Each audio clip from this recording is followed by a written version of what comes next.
కునుకే మానాలి, అవకాశాన్నే చూసి ఇరుకైపోవాలి. ఎద సభలో ఎన్నో ఎన్నో ఊసులు చెప్పాలి, రసమయ సభలో చెప్పినవన్నీ చేసుకుపోవాలి.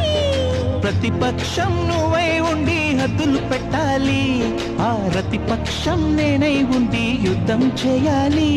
నా వలపు కిరీటం తలపైనే ధరించు, నీ చిలిపి ప్రతాపం నిలువెల్లా చూపించు, నీ చెనుకులకే వేస్తా నా ఓటు, నా చెమటలతో వేస్తా ఓటు.